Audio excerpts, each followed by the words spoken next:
Welcome everyone, and today we're going to bring you a session on case conferencing, how to proactively manage this piece of work in primary care.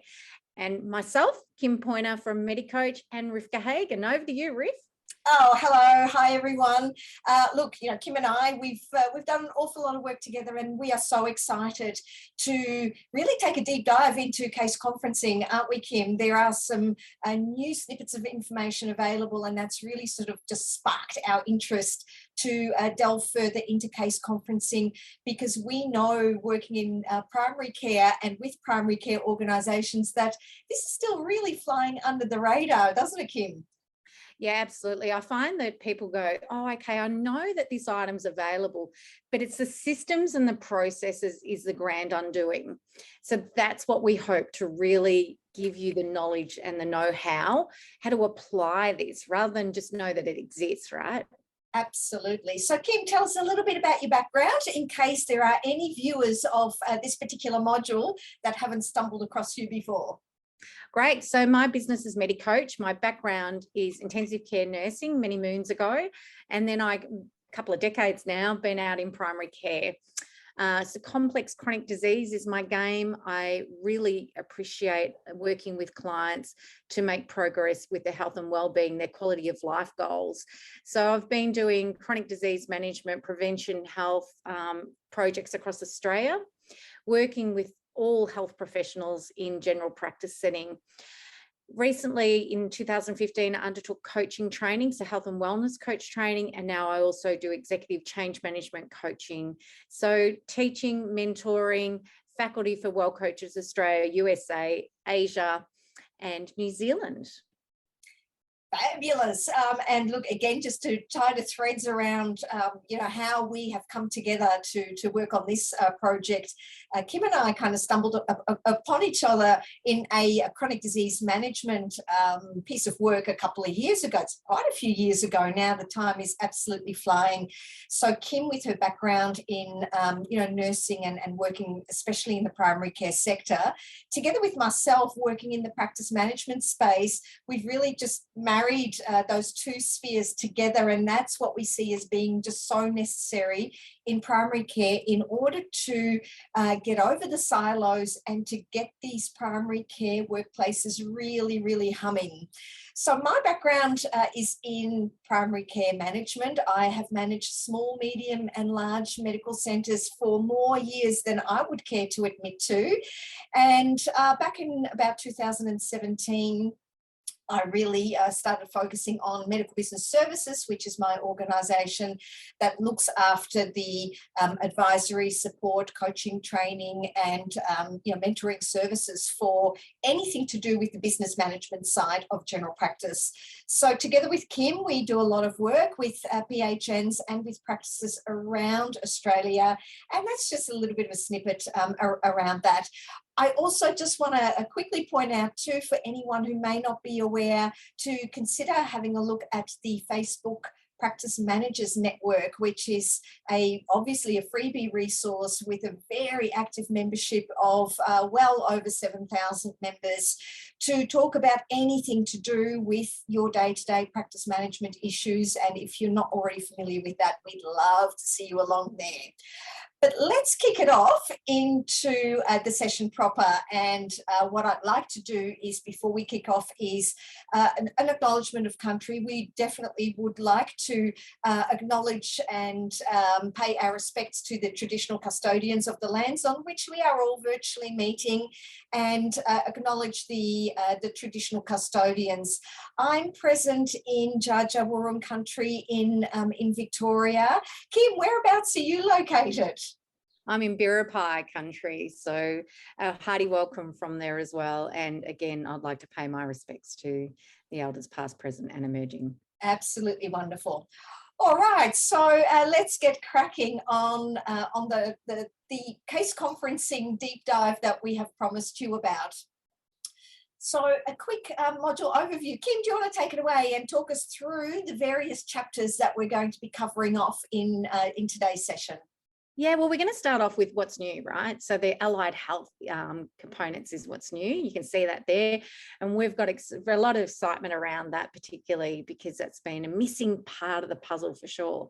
We're going to look at the item numbers, compliance, who are your potential candidates? What does it mean to arrange and participate? We look at the workflows, the processes and the technology. That's a big chunk of the work. You know, as I said at the start, like people may know that this is around, but how can we make it systematized and really, you know, make it hum for you as a new service provision? What documentation's required? How do you make sure that you're providing the skills training required and the facilitation skills for a really effective case conference? And can you start to schedule in those processes and systems of reviewing case conferences? And can we talk about quality improvement? That's one of Rivka and my favourite topics, of course, is seeing progress and change embedded into service delivery. Absolutely. So it's definitely going to be the deep dive, and we hope that you'll stay the distance of the depth of what we're going to be covering. And I guess I would say too that you know, both Kim and I are more than happy to take your questions and your concerns and your specific circumstances, and you know, flesh that out further. So if you find that, you know, perhaps some of the process flows are not quite applicable to your practice, that's okay. We can certainly work with you outside of this particular webinar to take into consideration your uniqueness and working out how we can make this work for your practice as well. So there's lots and lots of help available there as well. All right, so let's have a look at these new case conferencing item numbers. Kim, you were expressing just before that this is the bit that really sort of sparked us to put together this, this particular resource. What can you tell us about the new allied health item numbers that are available? Yeah, well, they're not previously there. So once upon a time, we used to go, yeah, great, let's call a case conference. And the tricky bit, the stumbling block was often how are we going to fund other providers who are required to be in attendance to ensure that we can have a case conference. So now the allied team members who are, you know, they've got their own provider numbers and are working maybe outside a facility or maybe even within a facility, but claiming their own provider numbers, right? So once upon a time, it used to only be, you know, hospital allied health who had different funding streams, or that were on a salary within a general practice that would be, you know, able to remunerate for their time. And it's really important, isn't it, that if we're going to be doing this as a new service provision, that everyone that's in attendance has an opportunity to bill for their time, because they're integral to making this a successful application. Yeah, look, exactly. And, you know, certainly the desire by allied health professionals, especially if they are working independently, was almost zilch to actually participate in this really important activity, because there was simply no recognition through the Medicare Benefits Schedule, the MBS, of their input. So outside of privately charging clients or patients for that service, there was just no, no recognition of the work that really goes into making that happen. So it is just massively exciting. It kind of snuck up on us, didn't it, Kim? This arrived back in November 2021. It's really not that long ago, and we kind of went, wow, we actually didn't see that coming, and it is still not all that well recognized, is it? Absolutely. And a lot's been going on that's been distracting primary care. You know, we've had the pandemic, we've had immunisation rollouts, we've had, you know, border closures, we've had lots of different things happening as a consequence of that. And as you highlighted, Riff, it was only that we found it on the 1st of November that we went, hey, this is going to make a big difference for practices who have been thinking about, I've got a lot of complex need clients, I really need the allied health input. Even an aged care facility, right?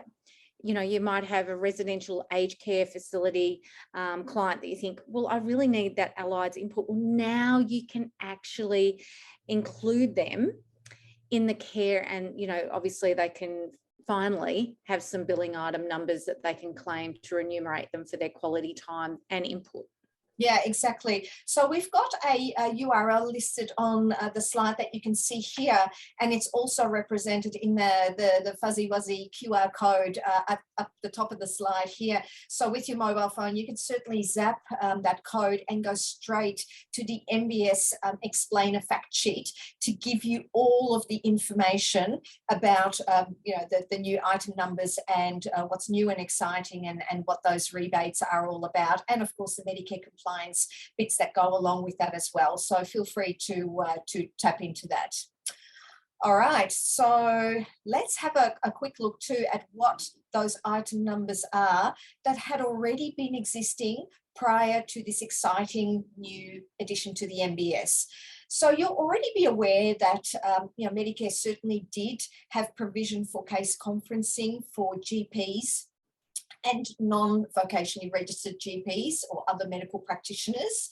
And they consisted of the item numbers 735 to 743 for vocationally registered GPs. And for the non-vocationally registered GPs, it's the item numbers 235 to 237, and they're listed here as well, with the relevant rebates that were already available prior to November 2021. So what you can see there too is the item numbers that I've given you just now are for the arranging component of a case conference.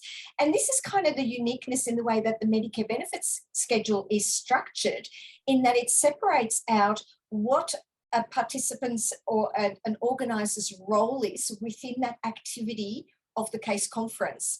So in this instance, when it's talking about arrange a case conference, you can see the rebates are a bit higher than the items in the green for the participation item numbers.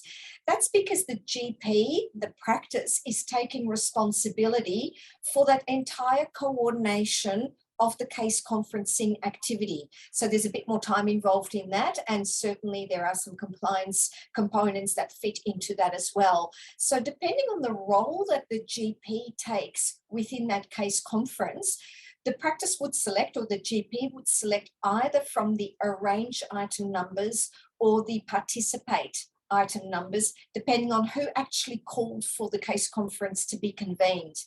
We would really recommend that general practice takes a really active step in being the one to call this out, to say, I believe that the patient's outcomes are going to be better if we convene the specialist and the allied health team to have a deep conversation around the needs of this particular patient. Certainly specialists can also be the ones that call out that need for case conferencing, in which case the GP would be selecting from the participate item numbers, get that slightly lower rebate. The process is not all that much different, except that arranging component then belongs to someone else's requirement and the activities that they need to undertake.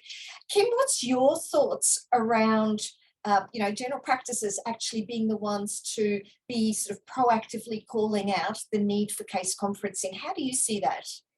Well, I see that we have many opportunities, particularly in care planning activities, to really understand who actually needs a case conference. Having documentation and templates, which Rivka and I have worked already very hard on in terms of, providing you downloadable resources at the end of this, is going to hold you solid. So we don't want it to be arduous. We don't want it to be burdensome. And again, thinking about your team members, who would do which components of it? Who is the best person to spend the time? So say, for instance, if I'm a nurse doing care planning, and I think there's quite a lot going on with this client, lots of interdisciplinary team members. And we really need to sit down and have a 3D discussion, which, you can't, you're trawling through notes and trawling through bits of paper that are coming back and forth. You don't get the same level of detail. We have always done it as practitioners, whether we work in the hospital system, right? Handing over and having discussions, right, about that person in that time, at the right time, right, space, etc. And again, just having, delegation of a template, that maybe as a nurse, I see a potential client, the GP is the chief executive of that, and I say, hey, I think this person could really, have a case conference. I think it'd be really effective and good use of our time together. And then me printing out the template, a referral going off to, say, maybe an admin team member who can coordinate all those activities. But we're going to talk more about the subtleties of processes and systems in a little bit. But I just think, participate, think about your capacity and your capability within your entity. That's one step forward. But if you do have multiple team members that you could draw on, absolutely have some team meetings and think about how you might go about this, because I see it as just essential work.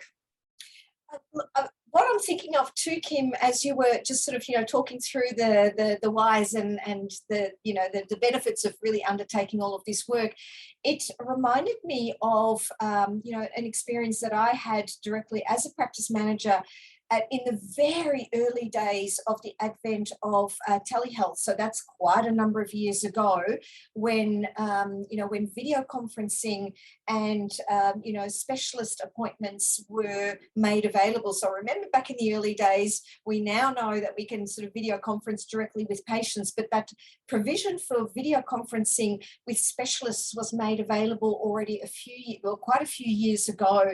And I recall that when I first started to explore that, one of the first patients that one of our GPs engaged in this activity in terms of the video conferencing with the specialist was a palliative care patient. So they were not suitable for travelling many kilometres down to visit the specialist for their specialist appointment. And so this was undertaken in a case conferencing style of arrangement, whereby the specialist, the palliative care specialist, and the GP, together with the patient, because the patient was present, were able to discuss the patient's end-of-life needs and how that could be coordinated and best structured. And what came out of that conversation that really resonated with me was the aha moment for the GP to say, this has added so much depth and understanding to the circumstance that this patient finds themselves in, and I'm blown away by what we've been able to deliver for this patient in their most urgent time of need, that we could support that in a way that was really meaningful to the patient. It was quite an emotional sort of outcome to what was essentially a technical process. And for me, that was kind of, that start of really recognizing that getting that team together, it really does bring out so much better quality of communication and therefore results for patients, doesn't it? And there's nothing like it. You can't compare, as I said, pieces of paper coming back and forth, multiple phone calls, right? And I often hear GPs say they already do this work. They do this work, but they're not doing it through a case conference format. So they're missing out on opportunities of claiming for the time. They're already doing the work. So put it into some structured process and claim for the time, your crucial time of organising these things. Yeah, exactly. So, hopefully we've painted a bit of a picture as to why this is just such a cool opportunity for patients to receive better care and for practitioners to get a sense of, better service delivery for the patients under their care and their clients. So let's have a bit of a look at the eligibility requirements. So this is not quite as inspirational, is it, Kim? This is more about the didactic requirements that Medicare foists upon us when we start playing with case conferencing. Do you want to run us through some of the key points here? Absolutely. So what's really critical is they've got to have at least one medical condition. So again, if they're coming through your care planning activities, your chronic disease management, they're going to be eligible, aren't they, already? If it's a GP who's seeing someone like Rivka's sort of scenario, well, they can absolutely claim that because it's coming through as one medical condition. It has to be or likely to be present for at least 6 months or terminal. It requires, his key word here, ongoing care from a multidisciplinary case conference team. And that can include your medical practitioner, so your GP, and at least 2 other members, providing a different kind of care and service. Now, unlike your team care arrangement, where a nurse can't, unless they're providing quite a specialised service that's within their scope of practice, it's a little bit different from, undertaking nursing activities in chronic disease management. They can be one of the team members in a case conference. So, a big applause that that's actually recognised. So that's two, right? So you have a GP and you have your nurse, and then one other. So it could be a specialist that you might involve, like Rivka's case. She mentioned that they had a specialist in terms of that palliative management, that right timeliness, and also less carer burden. But you may actually have one allied health. You might have someone from community services, such as drug and alcohol counsellor. You may have someone that's come from, maybe a hoarding service or something like that, where a gambling service, which is absolutely what I had, and I'll give that example later on of my particular client, that we had really great information gleaned from having a case conference in this way. It's not a family carer. What's also important is it can be another medical practitioner. But again, they're offering different service provision than the GP involved in it. And they'd be acknowledged, obviously, in what their role is in the clinical notes. If it's in a chronic disease management plan, well, then they'd be acknowledged, obviously, in that team care. That's where we would place that. And what that means, for instance, say if you've got a chronic pain patient and the usual GP, their primary principal GP is the chief executive of their care plan, they're not undertaking maybe acupuncture, but it may be another medical practitioner within their organisation or someone they know, another colleague, that actually is providing acupuncture for, pain management possibly. So that's where these different sort of nuances, right, from a team care arrangement to a case conference come into play. But I think it allows much more opportunity for them to happen.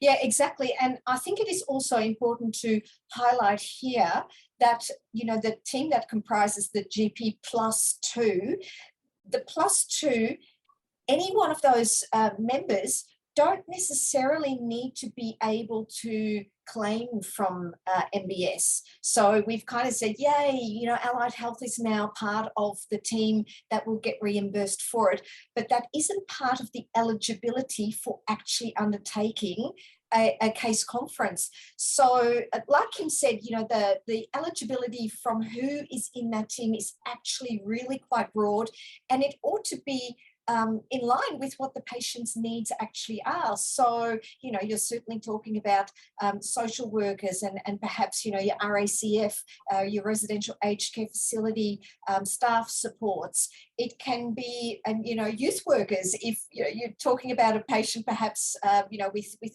an addiction condition. Those kinds of, opportunities are definitely there. So I think the takeaway message there is to think very carefully about who is the patient, what are their needs, and therefore what is the multidisciplinary care team all about. Think about your community health organisations and the services that might be offered through there as well. So it really is, it's a really broad opportunity, and you'd be hard pressed to find any patient who wouldn't have at least 2 people in their multidisciplinary care team and be eligible for a case conference. They go together, don't they? Absolutely. And what I really want to highlight as well and emphasize is in no part of that does it state that these people have to be face-to-face with you. So as Rivka highlighted, you can use telehealth, video conferencing, mechanisms to assist you to have a case conference. So don't think, well, we don't have, given our rural and remoteness or our lack of workforce, that we couldn't do this. Absolutely you can. So think about how you might go about that. That's a really interesting point too, and some of the questions that we frequently get around this too is whether it's okay for a practitioner to have a telephone conversation with one of the team and then have a separate conversation with someone else within the team. And that's a big no-no, because then they simply become one-on-one conversations. That's not covered really anywhere other than perhaps through the process of team care arrangement communication. But that does not meet the requirements as far as Medicare is concerned for meeting the case conferencing requirement. So each of those team members need to communicate in real time. So whether it is by telephone or video conferencing or a combination of that and face-to-face, all of that is okay, but it needs to happen in one episode, not in multiple disjointed episodes. Does that make sense? It absolutely does. And we've had that often, haven't we? And people say, we're doing this work, how frustrating, because literally that scenario of what you just described, I'm going to call this person, have a conversation with them, hang up the phone. Now I'm going to have a conversation with them. Merge your calls, get it documented, have it in one session where all team members can speak to each other, and then you're meeting the requirements and you're getting paid for that time that you're already spending on these activities. And it's crucial work that you're doing. Yeah, absolutely. And we're going to give lots more hints and tips on how you can actually make that happen, because we're starting to sort of head towards all the bits that make case conferencing a little bit tricky. And the reason why practices, frequently will throw their hands up in the air and go, it's all too hard. But we want you to stick with it, because we do have some solutions for you that hopefully will be applicable for your circumstance. So Kim, we have spoken a little bit about siloed communication pathways and recognising for us that we frequently see, the sort of the silos between especially practice management and nursing within practices still. Talk us through some of those, those themes, and how does that express itself in terms of also what the patient experiences when they seek care from the broader team. So let's talk about silos and where they show up. Silos happen all across the board, right? And, we're reliant on, say, if a patient goes into hospital, a discharge summary, right? And a discharge summary could take 6 weeks, right? Things are happening within the administration side of things. So again, has a patient just recently come out of hospital? Are they frequently going in and out of hospital during particularly, say, the winter months? Are they at higher risk of going in at certain times of the year? So, waiting for documentation to come back from hospital could be quite tricky. Also, the ambulance and, My Health Record was certainly aimed, in theory, to obviously, bridge some of these gaps of siloed and fragmentation. But we're a long way off from getting that really slick, because the currency is obviously that shared health summaries are being uploaded frequently from everyone, right? We also have specialist letters. There's going to be a delay with maybe, the practice getting those sorts of things back as well. Is a specialist ordering simple things like pathology, spirometries, I'll elaborate there, x-rays and the like annually, that then the GP doesn't need to duplicate, right? But again, having these discussions on who's doing which bits, who's already providing care. And I always, particularly when it comes to community, what programs are available and supports are available for your patient that you don't even know exist? What programs are in your hospital system, groups, for COPD maybe, that may be really useful for your client? But again, we don't know these things unless we communicate. And that is part of the collaboration and the partnership that we need. These are the discussions that bring so much more richness to this story, rather than just relying on paperwork and I don't know what goes on over there, etc. So again, just thinking about how do I take what's in my 4 walls and communicate it outwardly. And I can't emphasize enough the power in communication, face-to-face or virtually, whatever means it is, but actually having that direct conversation. It's such a fabulous way to start to reduce the risks associated with our service provision as well, doesn't it? Because we learn about important clinical aspects that others have within their 4 walls as well, and it brings that to light.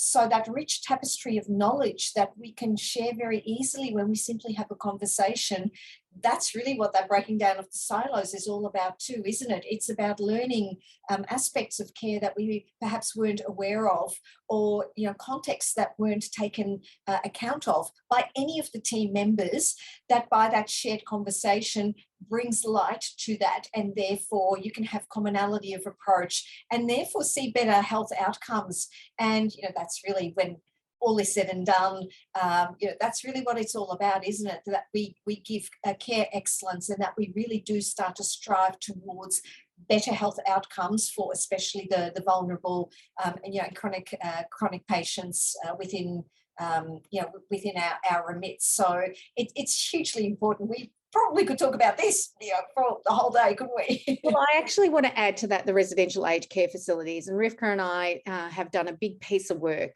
particularly with the COVID-19 temporary item numbers there. And one thing that came to light when we were presenting this across the nation is that people were saying, to find those critical staff members who understand what's going on for a resident. So there may be a care coordinator within that residential aged care facility. That residential aged care facility may be providing lots of different programs and initiatives for that client that are outside of that GP's lens.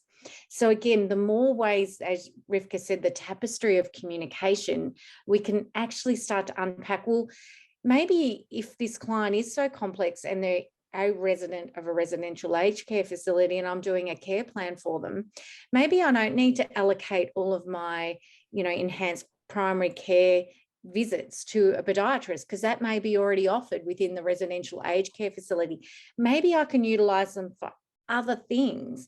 So this is where the richness interplay starts to really come to light. And that's where Rivka's highlighting, that's what we're striving for. We're striving for that better health outcomes for our client. What is going to be most advantageous rather than what we usually do? Kim, we're both aware that more and more practices are now engaging nurses as care coordinators within their practices too. What could their role be in this whole case conferencing space? Oh, how many hours have you got? So I would say that they would be leaders in this space. They would be looking for who would be a potential candidate. And who do I mean would be a potential candidate? We're going to talk about that in greater detail in a moment, but looking for your potential candidates, looking for, is this being systematized, i.e. the frequency of the visits? Who needs to be involved in these discussions so that we can really make sure, if someone's having frequent visits to the specialist or they're, having frequent visits to the allied, that those key members are involved in these discussions.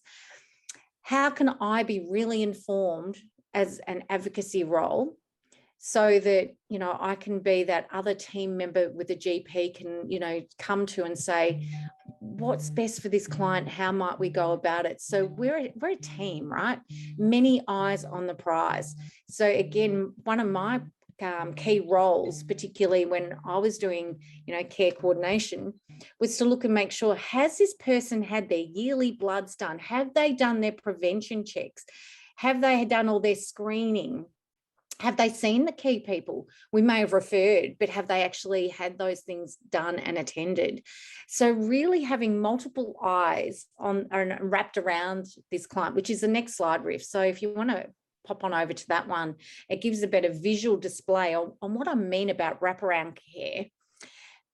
That nurse, that case conferencing or the care coordinator is that central person that these team members can say, look, we were going to have a case conference.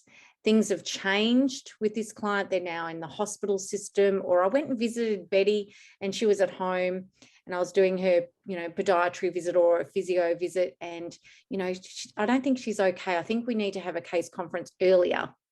Okay. So again, there's no time limit on when you can have the frequency. So with what I mean by that, when we do a GP management plan and we do a review, you must have that 3 month as a minimum gap. Case conferencing is not like that. So again, having multiple people involved in the care, but one person, that coordinator, right, going, do we need to adapt rather than just having a reminder in the system? Do we need to adapt the frequency of it so we can customize it and be, really in tune with what that patient needs or that resident needs in this current time frame. So do I need to call a case conference earlier, or do we need to postpone it because they're in hospital? What else needs to happen? Do I need to coordinate activities prior to us all meeting? And that's might be those screening and prevention or pathology results as a consequence. Kim, you were just mentioning that, the 3-month interval that we're all very familiar with as far as GP management plans and reviews and team care arrangement and reviews are concerned. What do those time intervals look like for case conferencing? Well, the only requirement thus far is that, they say a recommendation of 5 per year. All right. So there is no delay, there is no minimum time requirement between the billing. All right. So again, it means that you can go, when is the best timely meetings that we require for this client? And again, contextualize to their disease profile, contextualize to their environmental needs, contextualize to their social needs. And again, you can start to map these out. And one thing that we particularly heard that's quite useful is coordinating them so that you discuss maybe 2 or 3 clients in one session versus going ad hoc about it, right? And this is where that systematized process is.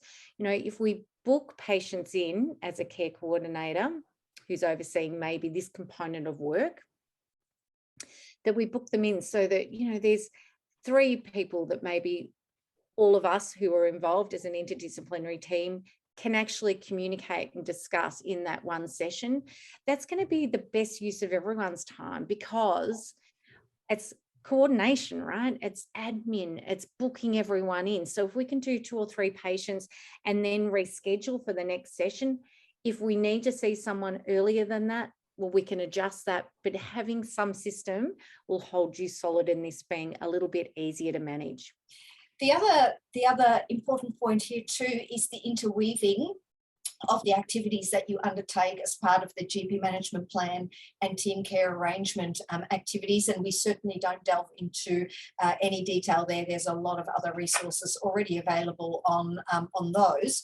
But of course, we know that, especially as far as the team care arrangement is concerned, there is an absolute requirement for collaboration and communicating with the multidisciplinary team in there as well. And many practices find that component particularly challenging because it's usually undertaken via telephone calls one-on-one with care providers, or via the exchange of letters, which sort of has that deadness as far as, full communication is concerned as well. So the opportunity here too is to kind of kill 2 birds with 1 stone, isn't there? That you are meeting the collaboration and communication requirements as part of that ongoing team care arrangement activity, plus you get the deep dive of the actual case conference, and you can claim for that separately as well. So it truly is the magic sauce, the bit in the middle, isn't it? Mm-hmm, absolutely. Okay. All right, let's move on and look at some of the documentation requirements for case conferencing. So first and foremost, there needs to be informed patient consent. And that needs to be obtained by both the coordinator, so the arranger of the case conference, as well as the participants, and the participants being the other allied health or specialists or the other collaborators within that case conferencing process. So that's a little bit, tricky, that you do need to ensure that the patient has okayed for that process to take place. It's important to understand, though, that the patient doesn't have to be present at the case conference, but they can be if that's a good option for the circumstance, for the patient, for the communication. So they may be present, but it is not compulsory. Every participant in the case conference needs to note down the date, the start time and the finish time of the case conference. every participant needs to list who the other participants are in the case conference. So you can see there's a little bit of overlap in that everybody has an obligation to record the fullness of what's going on within the session. The patient's multidisciplinary care needs need to be documented also, as well as the outcomes to be achieved and the services to be delivered. Then any tasks that come out of that, so out of the goals, out of the aims of that, we need to have some practical strategies and some practical activities that need to be ticked off, and they need to be documented too in terms of what needs to happen. And as far as that continuity of care, there needs to be a reflection on previous case conferences and ensuring that the tasks that were set and the goals that were developed as part of that case conference are reflected on and checked off to see whether they were achieved. And if they were, that's great. And if not, why not, and what needs to change? So again, that whole continuity of care needs to be very well documented within the case conferencing notes there. And documented on how they were in attendance. So were they virtually in attendance, were they by phone, or were they face-to-face is really crucial as well. Yeah, exactly. So then we kind of come through, well, what's the actual process? So we've talked about what you need to write down, but what do the participants of the case conference actually need to do? And of course, it starts with a discussion of the patient's history. So everybody needs to be aligned, don't they, on who we're talking about and what we're talking about. We need to reflect on that continuity of care that I've just highlighted before as well, that needs to be really evident both in process and in documentation. There does need to be regularity of the scheduling of case conferences, and that sort of really speaks to that notion of continuity of care. So we'd really love you to not think of case conferencing as a one-off activity. Have a go and then don't worry about it. It really does need to become embedded in a very similar way to the way that GP management plans and team care arrangements are now mostly managed within practices as well. And the participation needs to be at the request of the organizer or the arranger of the case conference. So then at the completion, a copy of the documented case conference does need to be offered to the patient or the carer of the patient, and a copy also needs to be provided to each of the participants as well. So the sharing of that knowledge needs to happen as well. In that sense, you'd want to be thinking about, can you use a collaborative space for actually capturing a lot of that information? That'd kind of be smart, wouldn't it? So think of your technology that could assist you in that space as well.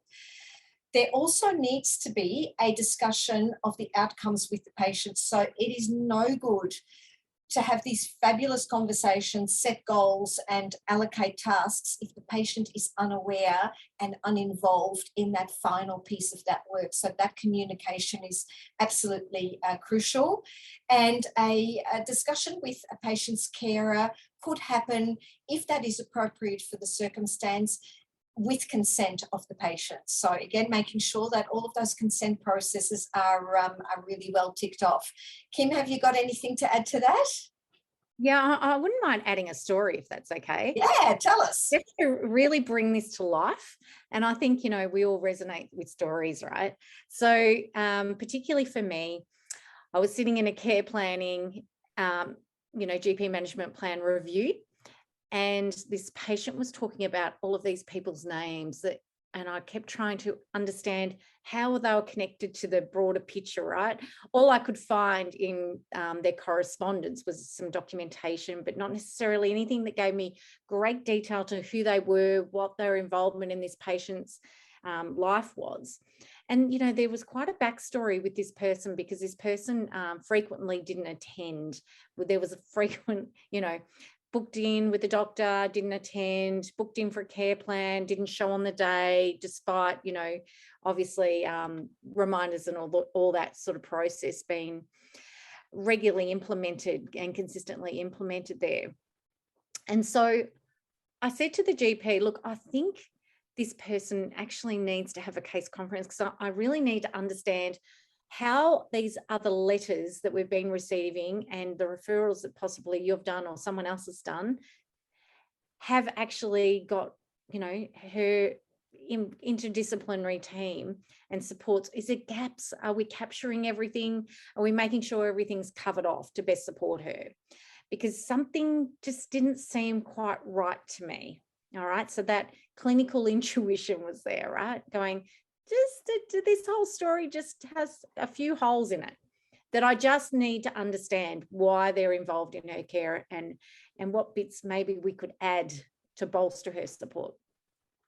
So again, I wanted to make sure that we had continuity of care with her, because when we talked about silos and some people are doing different parts of it, and this GP was doing bits of it, he's going, I didn't do those referrals. I'm not sure who did those referrals and etc. Right? So this is what I'm talking about.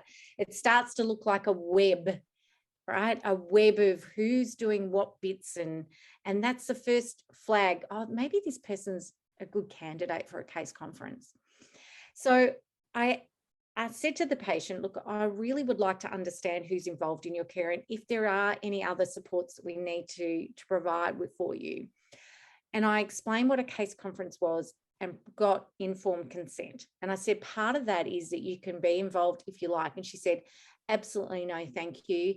I am well and truly aware of my life and I don't need to be involved in that. She said, more than happy for you to have a conversation with those people to understand, who they are and what their involvement is. And I said, I'll obviously follow up after that for next steps and to see what you think about all those things that we discuss. So she said that would be fantastic. So off I went and I passed our, referral off to our admin team, who was highlighted. That was their scope of practice, to book everyone in, and the GP, when it's best time, lunchtime. Okay, well, let's book everyone in. Let's remind everyone that this is happening on the day. And of course, when we got these people in the room, one of them was from her hoarding and gambling group. Right? So as Rivka highlighted before, it may not be an allied health member. They may not be remunerated through Medicare. They might have a different funding stream. Another one was a counsellor who had been involved in sort of that social components of coordinating her care, and like a case manager. And so we all sat down and we introduced ourselves and what our roles had been and what were we aiming for. And we wanted to really seek to understand, was there any gaps in supporting her? Was there any ways that we could ensure that she could safely get to appointments with her principal GP, her primary caregiver, so there was more consistency with continuity of care, that we could provide better health outcomes? And what came out of it is the gambling and hoarding service provider who attended on the day said, listen, this lady's actually made a friend for the first time in 30 years in the country.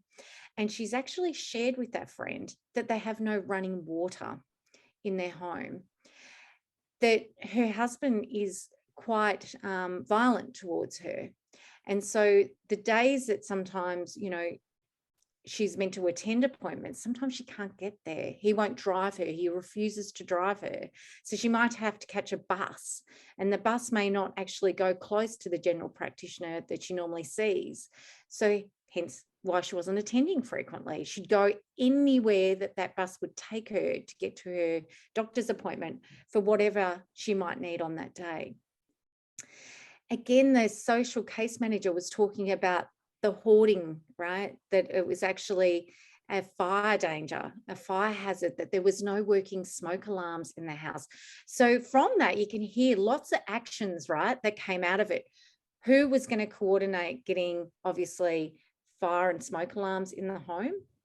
Who was going to make sure that she was safe? Because obviously there was some issues there going on inside the home that meant that she couldn't get to appointments that were really crucial for her to get to. We also had, a friend divulging about the lack of running water, that all of these pieces of the puzzle were key, weren't they? They were really crucial. Now, we could never have had those discussions had we have not met. So again, we had actions that came out of it, goals. My role was to call the client and let them know what the next steps were, what we were going to implement, and when we were next going to catch up. So that's the richness of and the beauty of how, you know, having a case conference, maybe the pieces of the puzzle just don't add up to you. And who else do we need to graft in that's going to better support a client can really come out of a case conference. Look, it's a really touching story, and I guess for me, my takeaway out of out of that sort of rich tapestry is around the notion that patients will disclose different parts of themselves to different providers or different supports within their life according to how safe they feel and whether the circumstance is right or not. And so that's kind of where that sense of I don't have the full story can sort of stop care providers from, really doing their very best to best support the patient and the client. And there's nothing unnatural about that. That's simply the way it is. And this is one of the key benefits of case conferencing, to be able to breach some of those natural bridges that are going to exist no matter what we do, but to help give us just that much better insight into what's truly going on and therefore how we can better support the patient. I would imagine too that for your example patient, they probably would have some sense of relief that they don't have to retell difficult stories to multiple providers, not necessarily because they don't want to, but that they just can't. And so having someone else bring that to the table can be a huge burden lifted off them. What are your thoughts around that, Kim? Yeah, absolutely. Like, she wasn't concerned at all that the first friend that she ever made in 30 years had disclosed that and, divulged that, and it came to light. She was actually grateful. And, when she said, no, I'm well and truly aware of my story, that gives you a lot of information as well, doesn't it? That she's happy for us to support her. But as you say, that burden of sharing and telling your story multiple times, that complex story over and over and over again, guess what we do? We shortcut it. Yeah. But even having trust with someone else that you go, this is a person that's showing kindness to me, and it's a community member that then brings these things to light. That's gold, right? Yeah. That then we can go, right, what needs to happen in terms of supporting her to make sure that she has, basic human needs met. Yeah, exactly. Thank you for sharing that. All right, let's keep going and have a talk about who are the ideal candidates, who are the ideal patients for case conferencing. Kim, talk us through that. Yeah, so those ones similar to what I just said, that the story just doesn't make sense. Complex diabetics. So, you might be thinking these are the people that are coming in frequently to see your GP. So think about access for your other community members, right? If you're finding that a person with complex diabetes is frequently, like weekly or even fortnightly in your GP office, this might be a really good candidate, right? Someone like this, to get a better systematized approach to them that's maybe less frequently booking out the doctors or really blocking other people to access your GPs. Complex pain, again, complex pain is not an easy thing to remediate and requires frequency into your GP team, frequency into multiple people. So you're hearing a key word there, frequency. Access to the GP. Who are your frequent flyers? Cancer care, absolutely essential. There's a lot going on for these humans during that course of time. So they need a supportive network around them. And again, multiple people are going to be involved in their management. Aged care. Again, Rivka and I highlighted before a resident who may be having care coordination or case management because, they're either deteriorating or they're frequently going into hospital, or they're starting to have lots more frailty than once upon a time had. So again, are you receiving as a GP clinic multiple phone calls to go out to the aged care facility? This may be a good red, flag to say, hey, this could be a good candidate. So absolutely, we're so keen for you to think about who are those frequent flyers coming through our doors and through our booking systems. Have you got someone who's got multiple morbidity? I can't even spit that out. Multiple comorbidities. And again, thinking about who do they see? Who don't they see? Now, this is another critical bit. Remember when I spoke about, my client, and I said about the gaps. Where are the gaps? Where are the little bits that the client goes, well, I can't actually access that because it takes too long for me to travel those distances to go and see someone to receive that care because we don't have that in our community. Well, maybe this is a way of bringing that person into the discussion without that patient having to travel hours and hours, days, in fact, carer burden, all of that sort of stuff. So then that means that person becomes disconnected and disengaged from that person providing that care to them. And again, is their care suboptimal at the moment? Are you using your data to find out whether or not you've got good management? Is there good control? Now, that's not on you.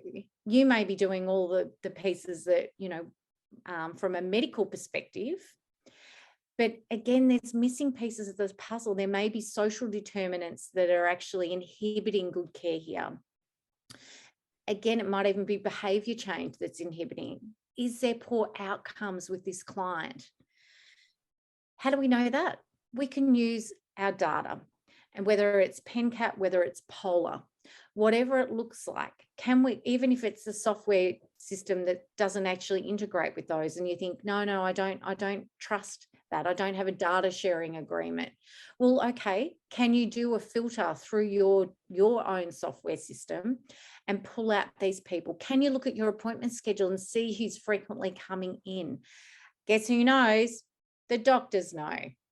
The nurses know who is coming in all the time. So definitely bring your clinical team into these discussions because they'll be able to rattle off 5 at least off the top of their head.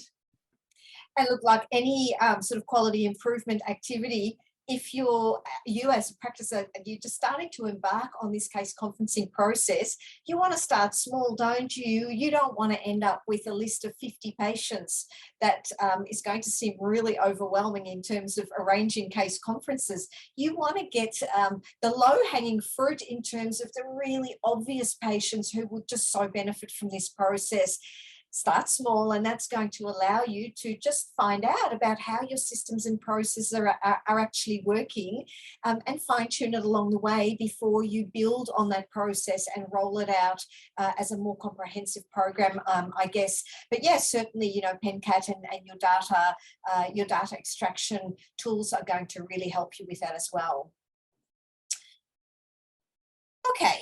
So let's talk about workflows and getting started. And we're both smiling now, Kim, because this is the bit that we really want to get our teeth stuck into, isn't it? This is where the rubber hits the road and we really start thinking about, we've heard lots of stories now. We know what Medicare expects of us, and we know what the benefits are for the patient, and we know how great it is to collaborate with our peers and with the multidisciplinary care team. But where do we even start to practically do this within our practice? And that's really where the workflows come in, doesn't it, Kim? Yeah, and Riff, you highlighted it beautifully. 1% more than what you're currently doing. Start small. Because the last thing you want to do, particularly at this current time when we're recording this, we're just at the start of 2022 in January, and we're in the midst of a pandemic and an immunisation rollout and a lot going on in terms of, a pandemic spread throughout the community. And so if we're thinking about implementing a new service provision, we need to start small, right? Otherwise, we might get change resistance, or we might get change fatigue staff coming into a new when there's a lot going on in terms of adaptation. So think about who might we involve, and again, start super, super duper tiny to see Where does it work? Where does it seem like it's flowing okay? Can we review it? Can we adapt it before you start to go, as Rivka highlighted, full-fledged into it? Who's got a passion for it? Yeah, start with one. Start with one. Who's got a passion for it? Obviously, I do as a care coordinator. So you would absolutely be bringing me into these discussions. You need a leadership team. And when I really highlight that word, it means that, you know, as a care coordinator and Rivka as a practice manager, you know, we might start the discussion. I might say, hey, I heard about care coordination. I think it could be really useful for our practice. What's your thoughts on that? That may be where it starts. And then having us discuss with the doctors, what's everyone's thoughts about this? Yeah. Having that quality improvement team to start something new, and then thinking about, do we have staff? Do we have, you know, enough resources, room allocation, team members? All of those things are going to be super important, like technology. Do we have an NBN bandwidth that's going to support this? Do we have the hardware to support this? Do we have, can we, you know, can we pull that team actually within the practice? So if you already have a number of care providers, allied health and specialists within your rooms, that can make things a little bit simpler too, can't it? So yeah, the AV, the technology is really important, but you might be able to actually pull people physically around a table and say, this is going to be how we do our care coordination for this one patient that we're going to trial. Yeah, and visiting allied, right? So visiting allied might be on your premises once a month. And that might be an idyllic time for you to go, hey, let's table some case conferencing time when that person's actually physically, because, you know, as a practitioner, we might have, you know, confidentially, of course, hallway discussions or around the kitchen, you know, table while we're all eating our lunch.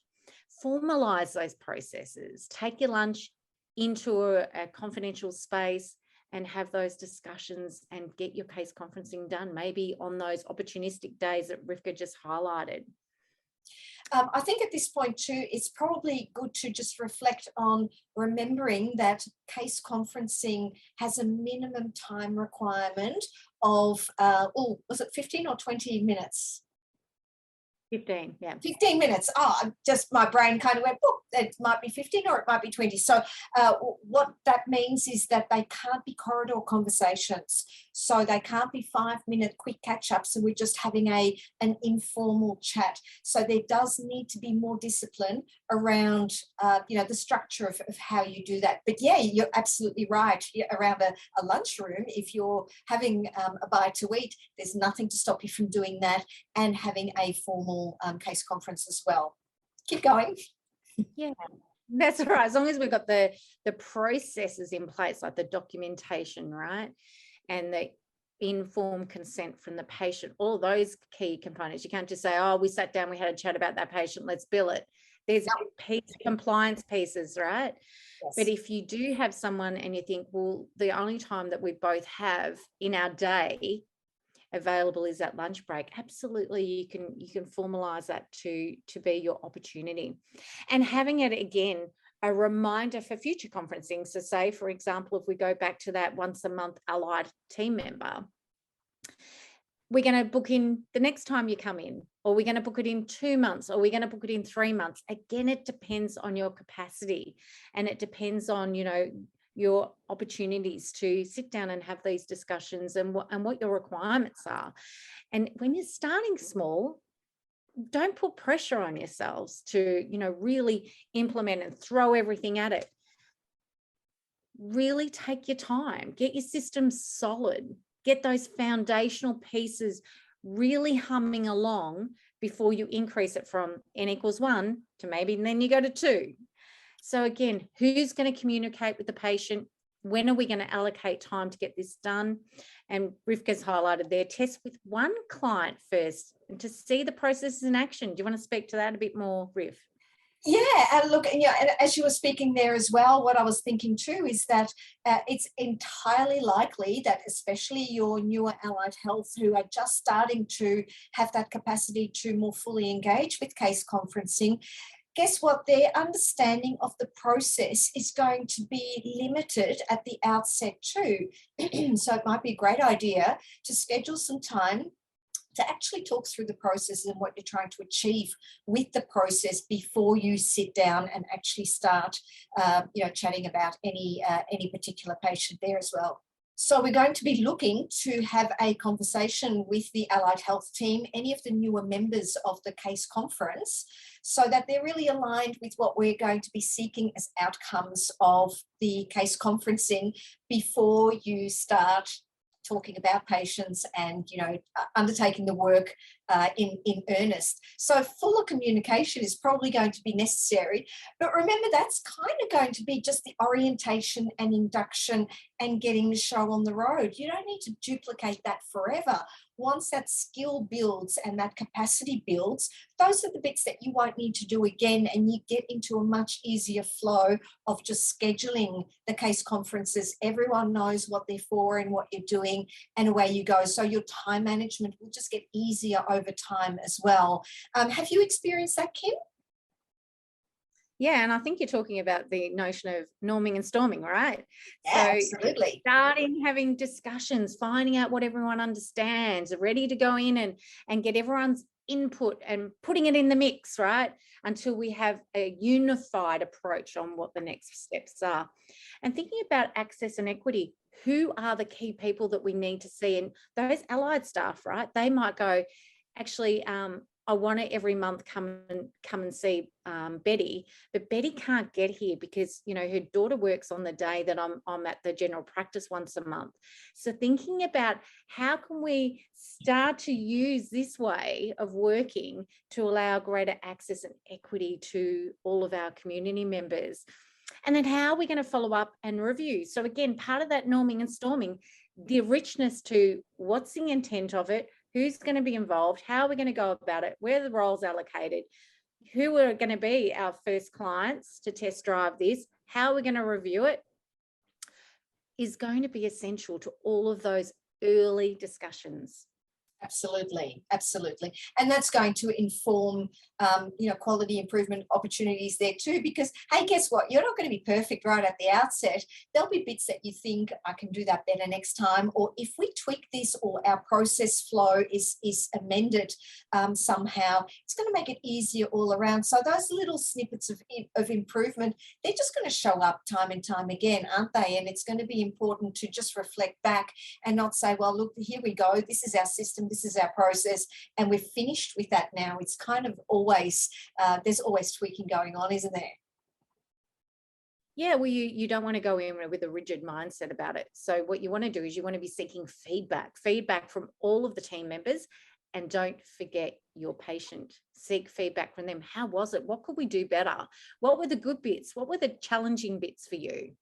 Exactly. And what improved outcomes were evident as part of this exercise, especially for the patient, because that's got to be still your number one driver of why you want to undertake this complex work in the first place.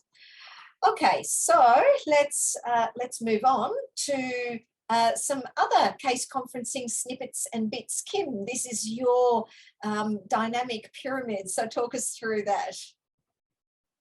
Well, this was designed because I was assisting a project which was called a winter strategy, and everyone was saying, well, what's the workflow and the processes here? And I said, well, you need to identify the patient's need. And they're like, but what do you actually mean? I said, well, who again is your potential candidates? Where are the missing pieces of the puzzle? Where are you finding confusion with this particular client? Are they frequent flyers coming in? Have they got complexity of disease that you need to have that rich 3D discussion rather than paperwork, rather than phone calls that are all disconnected from each other, so that we can get to faster solutions and better health outcomes. Step 2 is going to be the referral. Whose role is going to be to get the consent from the family, from the carer, from the patient, and who's going to coordinate that team? It's all very well and good to say, let's do one. It takes a team to bring this to life.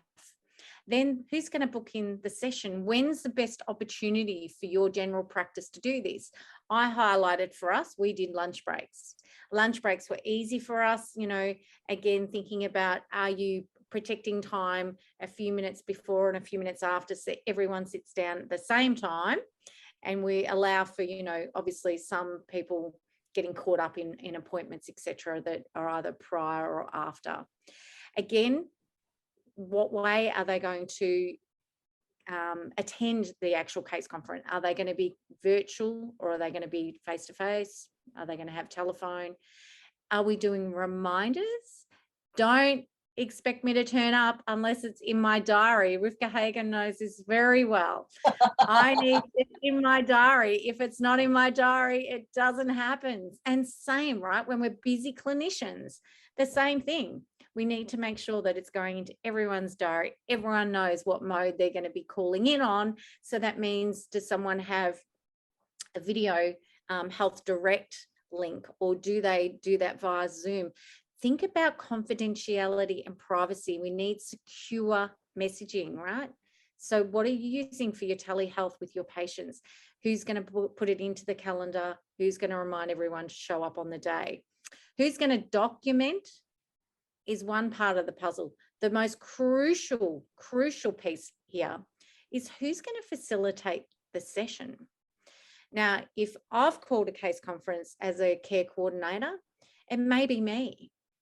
If it's a GP that's called the case conference, well, maybe it's the GP, but getting clear on who's going to facilitate the discussion, setting the intent from the very first piece, how long we have to discuss this with each other, what we would like to achieve by the end, and getting everyone's in that room, their team member, to say what they would like as an outcome from today's session. That's really cool, right? Kim, as a case coordinator. Can I just throw a question or just an observation in that as well, in that process of the case conferencing requires really robust meeting etiquette, doesn't it? So the preparation of how that meeting takes place is really important too. And we know that in primary care, we're not always really great at having good structure around our meetings so that it achieves outcomes. What we don't want to happen is for these meetings to just become talk fests that lose focus.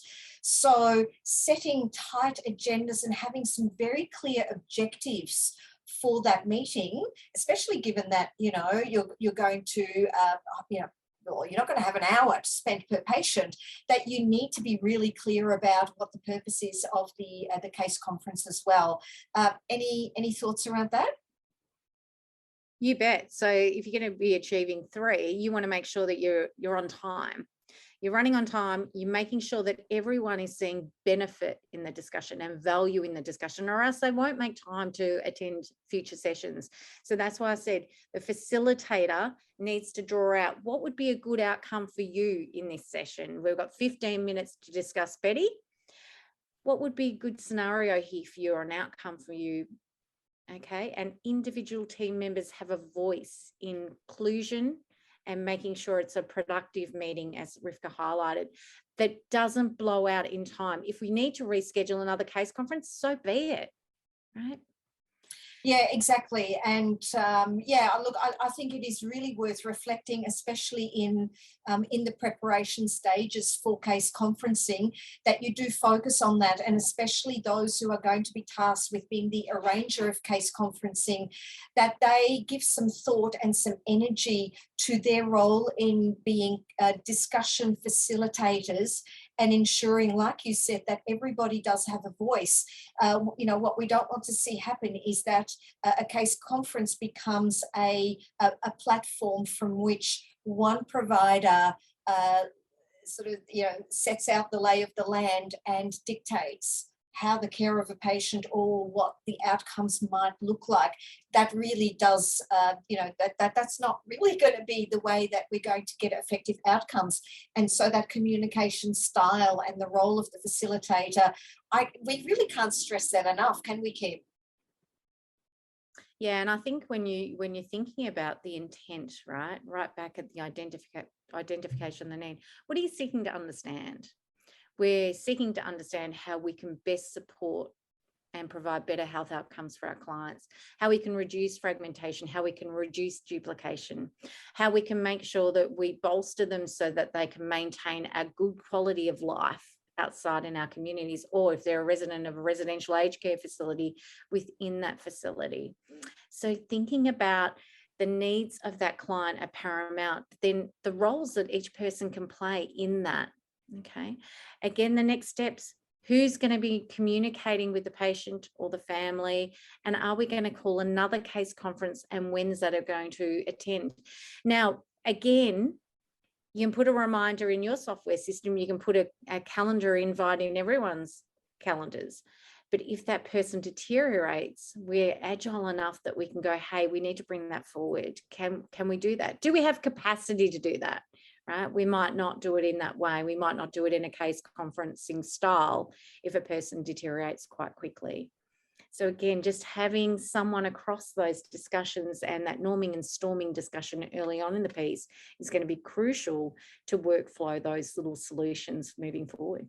Exactly, and that certainly highlights the case for a care coordinator and someone to really champion the process. As you can see, it really just becomes quite evident that there is complexity in each step of the activities that need to be undertaken. So someone does need to have a bit of passion around the purpose of why we're doing this and see this through, to success. That's going to be important for good outcomes. Okay, let's move on. We're going to be talking a little bit about forming, storming, norming, and performing, and that just rolls off the tongue really, really nicely. Kim, what on earth is this all about? It's about having a look at how we can make sure we have a good team dynamic, positive culture within an inclusive environment. And you can see that I really highlighted that we don't just have one person that's only deciding on all the ground rules. Ground rules are essential. Now, because we have people in the room doesn't mean we're a team. We need to make sure that all of those team members understand their roles. They understand that it's paramount that they bring their voice to the table if they are going to be part of this new service delivery. So again, who are the key people that need to be involved? That's the forming. The storming is getting those, ground rules in place, right? What's your understanding of how this is going to work? What's okay? What's not okay within the process? And then once we've got those agreed ways of working, we're norming, right? We've tried it on, we've test driven it, and then we might be performing. Once we've got all those little adjustments, those fail forwards, we test drove it with one person, we got back together, we said, how'd that go? We sought everyone's feedback, we adjusted, and then we've got it humming along now, right? So we're performing. And then we might actually dissolve that group if we've implemented something that's a new quality improvement. We've got it up running, we've involved multiple teams, but we might have a quality improvement team that starts the implementation of this new service delivery if it's new to your practice. Yeah, and in terms of especially the storming part of the relationship, this is kind of where the kindness of communication and the positive intent is just so important to really build the trust of a team to come together and start working together effectively.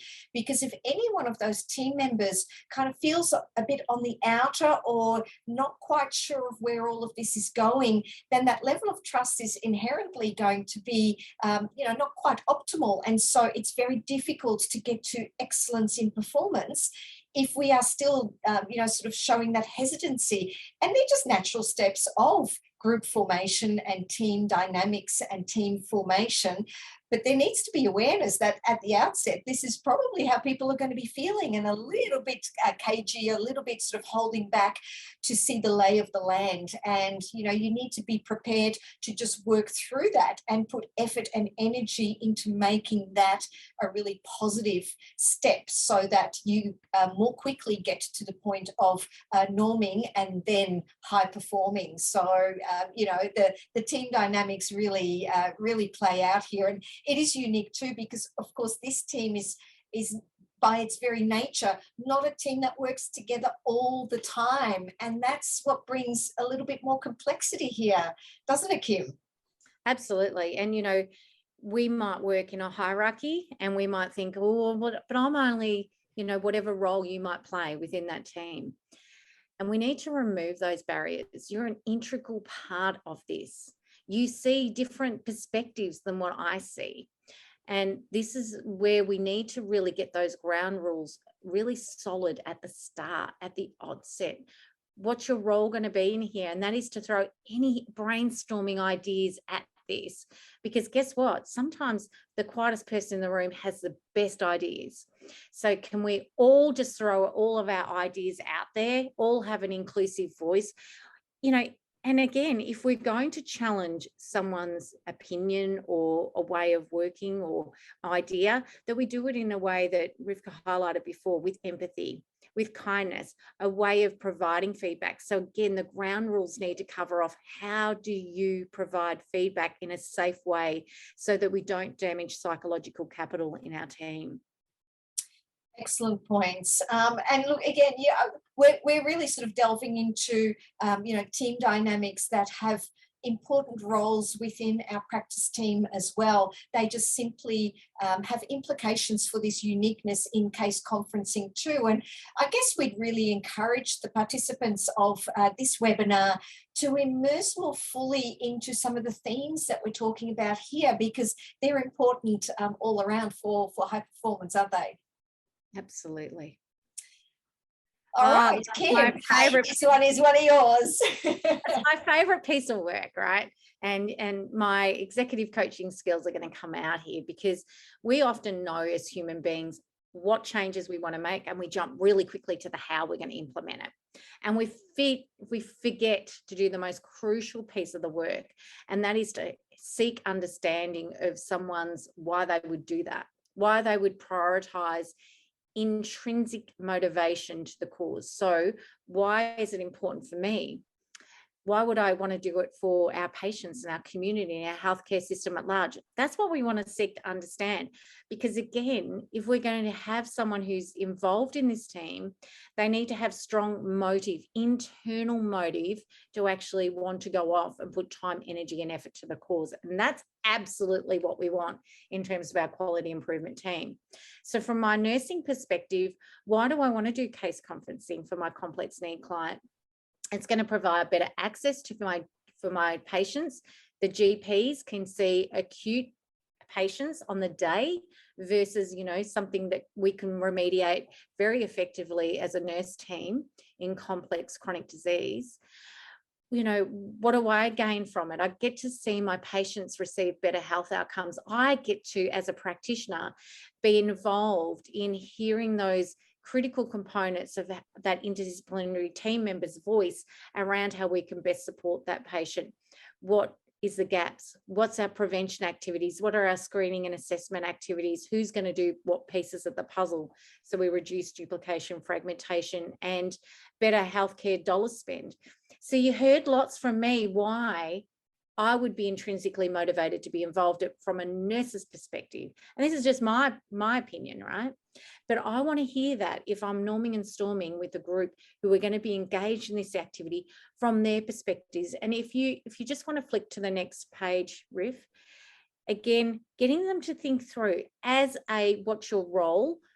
I want to be involved in case conference, so that how is it going to impact these key questions?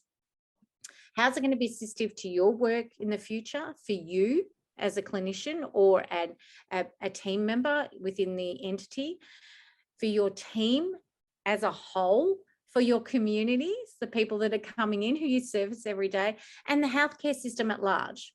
Okay, duplication and fragmentation causes big money. Patients going into hospital every 2 minutes in Australia is an unplanned hospital admission associated with chronic disease. Can we try and reduce that? What's our role in all of this? And I really want to cultivate that critical piece, right? Between the what and the how is our magnificence of our why. And the why is going to drive people to make these changes. And guess what? when they're clear on their why, they're much more resilient, they're much more adaptive, they're much more creative, and they're much more strategic. And who doesn't want that in their team? I want that. Great explanation. That's very cool too. And of course, that whole notion of why are we doing this in the first place? That's a bigger conversation too. That's applicable across the work that we do in primary care, and it pays to really sort of tap into that notion of what's each of our purpose in the work that we do at large, and then more specifically in this circumstance of case conferencing to really sort of help drive through the sticky bits and the bits that will feel uncomfortable and will feel like hard work when you've got that alignment with what's important to you and the team and your patient and your community. Then it inherently makes that easier, doesn't it? Absolutely. Okay. So that. And I think this is a common bit. Start your conversations, your meetings with, why is this really important in terms of the bigger picture? Start with the facts, right? Clinicians like the facts. Why do we do case conferencing in Australia? What's its purpose? What's our purpose? And start with painting that picture on why we're doing what we're doing, right? It's absolutely essential that you explain the pieces of the puzzle, rather than saying, oh, they're making me do something and I don't understand why I'm even doing it. It's only, creating extra work for me. If you don't want to hear those conversations, you need to paint that picture really clear at the onset as part of your initial meetings and discussions. Fabulous. So let's have a closer look at what some of those key role delineations might look like within your practice. Remember, this is fluid. This is not set in concrete or in stone at all. And it's going to work best if you consider your own circumstance within your practice, what's going to work for your team, to determine which bits might need to be moved around. But it could look something like this. So the GP's role might be around identifying the complex patients. So calling out and saying Mrs. Smith would be really suitable for this case conferencing process. Obtaining patient consent, that's very important. Initiating the referrals, the reminders and the recalls, so setting the dates and the time intervals for that. Again, you can already start to see overlap there that you say, well, that could also be undertaken by the nurse. It may well do that. These are just examples of where those roles may sit. And the discussion of the outcome with the patient. So those are some of the roles that the GPs may have in this, outside of course, being the participant as an arranger or a participant of the case conferencing process.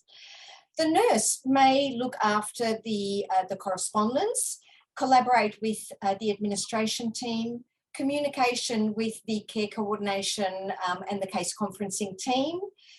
Again, actioning the reminders, recalls, or even setting them if they are inherently involved in that activity, and be that advocate for the patient as well.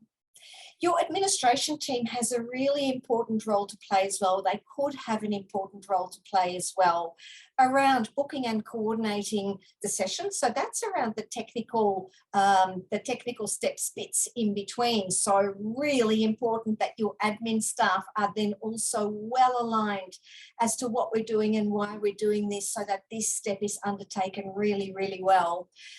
Setting up the room, doing your tech checks if you're meeting via telephone or video conferencing, to make sure all of that hardware and software is working as expected.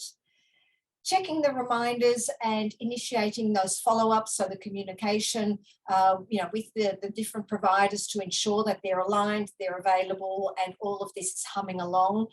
And perhaps initiating the billing at the completion of the case conferencing activity. So within that case conference then, remember, we must work to the compliance requirements of the MBS, of Medicare.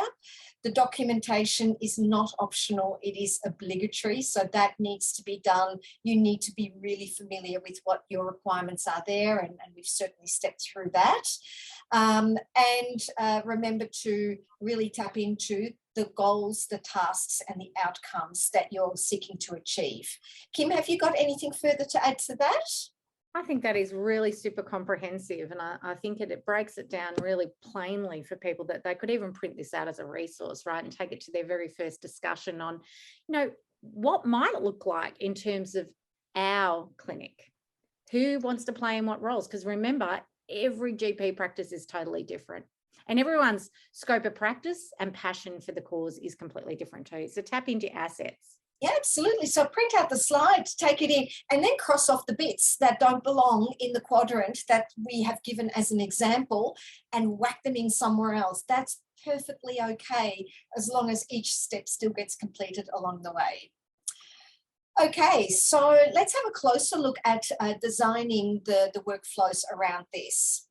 So Kim, let's have a talk about reminders, recalls, and the frequency around that. What are your thoughts and experiences there? This is the greatest thing that everyone finds challenging. Let's put it out there. Let's do that. Yeah, tricky bit. Why? Because it often relies on clinicians to attend to it. And we get busy and we get distracted and we get, acute things coming through our doors and we get emergencies. And guess what? They end up falling away. So you need a consistent approach to looking at reminders and recalls. So whose role is that going to be in your team? Is it everyone's role? Is it the nurse's role, the care coordinator? You cannot just rely on one. It needs to be multiple. I see often reminders for care planning that are way, way, way out of date and the care plan's been attended to. So again, just checking off those things and making sure there's currency in our reminder system so that we can use that as a reliable source of reminders on who's due for what, who's overdue. Again, can we automate it? Can we use software to be assistive here? Or do we need just a workforce? Either one or both, right? And then, some of the items there in terms of the automation there too, Kim, is something like a shared online calendar just for the purpose of case conferencing, and that your different providers can tap into to ensure that availability and that alignment there as well. So that's just, one way that you could possibly automate that there. Anyway, keep going. Yeah, for sure. I think that's a great way of going about it. Then you can put in your crucial pieces like the Zoom links or the, Health Direct link or whatever that secure platform you might be using. WhatsApp might be the way that you go in terms of secure platform. Again, what you use is at your discretion, and obviously making sure that you're meeting compliance, privacy, and components, right, to manage your risk. Booking in the multidisciplinary team in advance, as Rivka just said, maybe having a shared calendar could be really cool here. And running that appointment schedule. Again, how frequently are we going to see that person's, what's their needs? Some people might need 5. Your capacity might inhibit you seeing much more than, 1 or 2 patients per year at the start of implementation. Again, just thinking about who's going to coordinate those pieces of the puzzle and have it in a streamlined way is super important, right? Absolutely. So then we're looking at finalising the billing. This is an important component, of course. We've done a lot of work in the lead up to this very first case conference. And so all of the systems will fall apart and it will not see longevity unless the billing is taken care of as well. The practitioners are obviously not going to be terribly appreciative if, for all of their hard work and input, there is no recognition shown at the end of that. So this is really, really important, as well as, of course, communicating the outcome of that case conference with your patient. So we want to be looking at, well, what was the outcome? What is it that we do need to communicate with the patient, and making sure that those steps are put in place. So that's very likely going to involve setting up an appointment or a telephone call with the patient. Kim, that doesn't necessarily need to be a face-to-face at all. It can be a different way of communicating that outcome. Have you got any thoughts or experiences around that? Yeah, absolutely. So particularly that scenario that I provided, that's absolutely what I did. I called her and I spoke to her rather than bring her back in. As I highlighted, that was a challenge for her to get to the appointments already in the first place. So I wouldn't want her to come back in for that discussion. I just wanted to call her and say, this is what we talked about, this is what our next steps are, and this is when we're next going to catch up again. And I look forward to seeing you for our next scheduled appointment on this particular date. Have you any questions or concerns about what I just provided you? Exactly. And then documenting that conversation as well, of course. Correct. Excellent. And then we really do get on to that billing process there. So in terms of the scheduling of case conferences, Kim and I kind of came up with a bit of a checklist to ensure that from a step-by-step process, you've kind of covered all of that off. Do you want to run us through some of the steps along here, Kim? Yeah, well, right at the top, you need the patient consent. Then you've got the GP reason noted. What's the intent of the case conference? Why have you called it from your perspective as a chief executive of, the care plan, or if you're going to be the facilitator, or if you're the one that's, calling it as the arranger rather than just the attender. Team members to attend are noted, like who do you want to actually come? And I think from a GP's perspective, it's not just about who can we grab and put in a room, who's going to give you the best insights, and next steps and value out of this. Have you nominated which month you wanted to attend? Have you done an online poll? We've got a couple of little cool freebies there that you can use to assist you to find out when people are available, and that's Doodle and Exondo, that you can go in and say, my GP is available this date and these times, and that crosses with my nurse, so these are the availabilities. What is your availability? And they can get to tick where it matches, right? So again, it gives you a date then you can work from. Have you got rooms available? Have you had the consent from the team member 1, 2, and 3 who are going to be involved? So remember, it's the GP and 2 others. And again, the third team member may be the patient. Patient attendance required or arranged, team members are confirmed, and technology is available or required, right? You can just circle those. But again, just ticking off those little critical pieces. Excellent. And so the last little bits of that checklist there too are around the recording of the case conference. So these are the important bits that you want to capture there. The date of the case conference, the start time, the finish time, and therefore how long did the case conference take. As indicated, minimum of 15 minutes. And there's just a little cheat sheet at the right there that gives you the time interval with the correct billing item number and the Medicare rebate that's current as of July 2021 available. So then on your checklist, whoever is completing that can circle which is the correct item number to claim, and then ensure that that does get claimed. And remember, we also need to capture the mode of attendance of the participants of that case conference too. So we need to note down who were they and through what mechanism did they participate in the case conference. And it's really as simple as that, isn't it, Kim? Absolutely. And I think you made a great point. Claim it, right? You might do the work and you might have just come back from your lunch break and you've all gone back to work. But have we remembered to process the billing for the work that's been done? That's crucial. We very important that you're doing that. Trust me, the practice managers will be very interested in that as well. So really build into your systems too that double checking, especially in the early days, to ensure your systems are working well. And it absolutely includes double checking that the billing has proceeded, it's been successfully paid, and if not, why was that? What were the barriers to that? So that's really, really important. So then again, just the last little bits in terms of recording the case conference. Remember to review the outcomes of any previous case conferences that you've undertaken for this patient or for this patient. Determine what the multidisciplinary team care needs really are. So that needs to be written down, needs to be documented. Be very specific about the outcomes that you're seeking, the services that are delivered, and the task and allocation of that within that case conferencing team.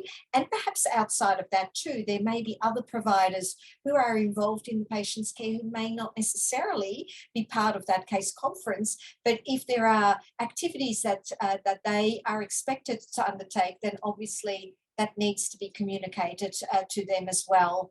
A reminder and recall for the next case conference as well. So you can see what we've got here is sort of a very sort of paper-based type of checklist for case conferencing. What we really recommend that you do too is, if you're going to engage in these activities, make them as shortcuts within your practice software so that you can have that drop-down menu and all of these items are easily visible to the care team, so that ticking them off and actually making sure they're all done becomes a whole lot easier. So again, the way that you manage this sort of task setting, look at what your resources are and what's going to make it easiest. So one of the really sort of cool tips and tricks too is to think of how you can simplify. So we know that we live in a really complex world, and especially where Medicare is concerned, things are rarely very simple. But think of the processes that you can put in place within your practice that takes steps away. So less clicks, less activities, streamlining your processes and your workflows to introduce simplicity wherever you possibly can, because that's what's going to make it stick. The more complex you make it or keep it, they're the bits that are more likely to make it fall over. Any thoughts around that, Kim? I think they're all great tips and tricks. And I think, my final words would be to absolutely make sure that you're opening up access to your doctors that, are crucial for those people that need acute episode appointments on the day. So thinking about who's the right clinician and how can we start to utilize our time more effectively, right? And have conversations with people that means that we're not having to have unpaid time to read letters, unpaid time to make phone calls, all of those sorts of things. If we start to put these processes in place, you're going to be paid for the time that you're spending already on those clients that really require that good wraparound support, that interdisciplinary team, stop gapping those loopholes and making sure we're doing all the prevention, all the screening, reducing the fragmentation, reducing the duplication. By putting in a simple process like this is going to be really useful for all. Great advice, absolutely. Okay, let's have a quick pivot to some staff training and facilitation. Kim, what would you like to say about all this? Well, you're going to need to set up meetings, and they're tricky, right? So having them scheduled into your diary, the frequency of them, induct all team members to the templates and their facilitation process. Facilitation, people need to understand is that you're posing a question, short, concise, succinct, open-ended, and allowing that discussion to come out of the room. So you're doing less of the talking, a lot of the listening, and making sure everyone has adequate time to respond. Okay, so think about what questions need to be answered. Think about what questions people might have when they're new to this role. Think about, do we need to have some training, some CPD time invested in that? Who might we need to know or graft onto this service that we know already does care coordination, that we might be able to say, can you come and show us what you've done? Or can we take one team member and go and spend some time with you, right? Again, do you need to have someone like, myself or Rivka that has some one-on-one time with you and your team to really talk you through and customize this and embed it into your practice? But again, also, does your staff need training in teach back? Now, teach back is really useful.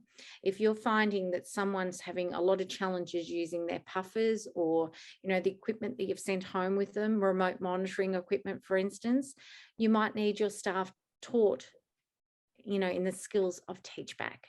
And do you mind if we just flick over to the next page? And that requires these steps. First of all, the clinician shares information with the client, and then we seek to understand whether or not they, as in the patient, understood the information just shared. So again, in their own words, them telling you as a clinician, what did they understand you just explained to them? Again, 3, if further clarification or different way of phrasing this next step, because it can be overwhelming, right? Give someone a piece of equipment that they're not comfortable with. They might go, "Ooh, I might break it," or "I don't know what to do," or "I'm so caught up in my head that I can't listen to the steps." So we often know it takes 6 times. But teach back, again, allows that experiential learning, showing what you just understood the steps are. Can happen in wound care, something really, really simple as taking home a pulse oximeter during this pandemic.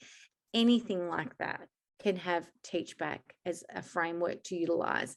But again, just ensuring that your clinicians feel comfortable in what the steps are required.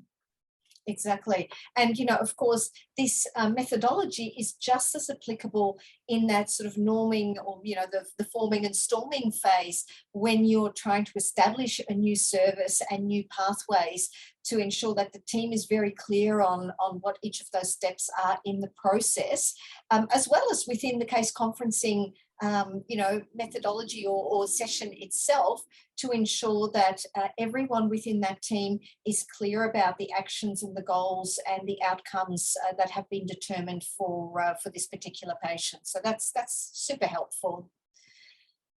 Okay, so in terms of reviewing systems and quality improvement, we're really sort of wrapping up the session here, Kim, to put all the tentacles together a little bit and package it up a bit.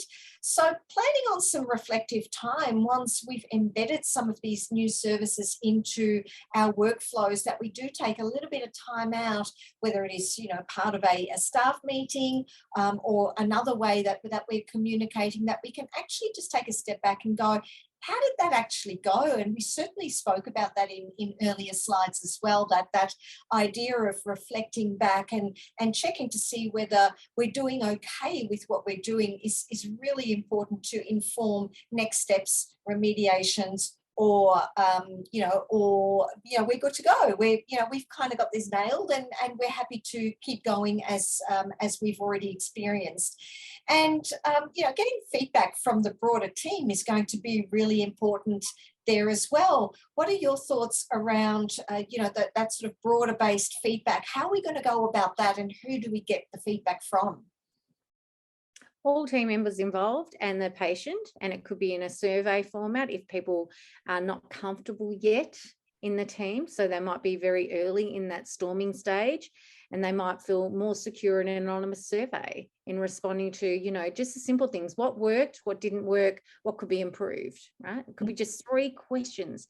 You might actually just use an app to do it. You might use a communication book. Whatever way, as long as you're getting feedback, that's all that matters, right? And then you can tweak and adjust the team member accordingly. So if someone says, actually, this isn't for me, I don't like it, I'm not enjoying this at all. And I think, my colleague Betty, or that was our patient, so we call her Katie. My colleague Katie would be more suited to this. And Katie said that she'd be really keen to do it. We might need to adjust our team dynamic a little bit according to people's passions, capacities, right? They might be, 1 minute doing a chronic disease management session. Next minute, they might be out swabbing or immunising. So again, that team dynamic may change quite differently and quickly as well. So we need to adjust as required. I always say change is never linear, right? Change is always up, down, up, down, up, down, up, down. That's to be expected. That's normal. And the learning is where the growth in your team and your change and your customization and your sustainability of that comes from. So guess what? You've just done all the hard work. So why don't you get paid for it? And the payment can come through your PIP QI activities. Write it up as a QI activity. Get your accreditation ticked off. Guess what? We can kill 2 birds with 1 stone. We can actually then say to our PHN, guess what? I've done this activity. It's really cool. Do you want to see my PDSA on it? this is a work that we did, and your PHN might say to you, hey, do you mind if I share that with a few other practices? Because guess what? I think they could learn. They're similar to you in terms of the staff, in terms of capacity. And I think they could really learn from what you've adopted here and what your key learnings, those down bits, the learning, they can actually then implement it a lot quicker because you've done the hard work for them. And guess what? When they refine processes, they might share it back with you. And that's the beauty of quality improvement. Yeah, absolutely. And as you rightly said too, that, quality improvement is a key requirement for the RACGP accreditation framework as well. And certainly they are not prescriptive about where those quality improvement activities need to come from, but there is a strong focus on clinical quality improvement. And there could be no better example than exactly this kind of project and systems improvement to shine a light on the fact that you do take this very seriously, and that you have been able to deliver change and improvement to your patients first and foremost, but to your team and your your cohort as well. So yeah, definitely multiple birds with one stone. I'd be calling that. So it's multifactorial, isn't it? Absolutely. Okay. So what's next? We've come to the end and we're absolutely mindful. This has been quite a long session. You may have viewed this all in one go, in which case, well done. We are very impressed with your focus and your determination. You may have tapped into this webinar over a few days, consuming different bits along the way, and that is perfectly fine too. We hope that you'll reflect back on this, download the slides if you feel that that's going to be helpful to keep you on track with all of the tips and tricks that we've given you along the way. There's also a number of templates that you can download to help you get started as well. So we really invite you and encourage you to do exactly that. We are also delivering to you a number of very specific case conferencing case studies with other clinicians to give you a view of what real case conferencing and experiences look like, feel like, and have been experienced. So hopefully that will really flesh out what you've learned in this webinar today and be able to apply that to some very tangible examples of how that's played out within real organisations and in real situations as well. Then we have a number of further training opportunities for you. So both Kim and myself through Medical Business Services, we do have e-learning opportunities where you can further develop your skill, your knowledge, and your understanding of developing these clinical systems and processes. Certainly there are modules available around developing and implementing nurse-led clinics, which is very applicable to this conversation as well. And care coordination is one of Kim's e-learning modules. Do you want to talk a little bit through on that particular module, Kim? Yeah, I think we've highlighted the crucial component of having a care coordinator to be, that leader, be that advocate. And again, like case conferencing, it can be one of those misnomers. People go, well, I've got a care coordinator labelled in my team. But do they understand the role, the nuances on what they can be doing and how you can optimize their scope of practice? And again, really empowering them that there's loads of different components that they can be involved in here. And what does that look like? And how can we bring, in terms of their role, this beautiful piece of work to their life, to their work life, and improve their work-life satisfaction as a consequence of being a care coordinator. So, just again, thinking about that CPD training and making sure that your team members have all the important parts in readiness to adopt this. Doesn't mean that you need a care coordinator to do case conferencing. Absolutely no, you don't. But it may be something that you want to graft in terms of your team dynamics moving forward. Absolutely. And just finally to wrap it up, you'll see the QR codes below our names there. That's a really easy way that you can contact Kim or myself if you've got any follow-up questions or you need any further support or help, we would be delighted to work with you and to provide you further guidance. We hope you've really enjoyed today's session, and we look forward to bringing you the case studies and further modules further down the track. Thanks, Kim. Thanks, Riff, and thanks everyone. Have a great day.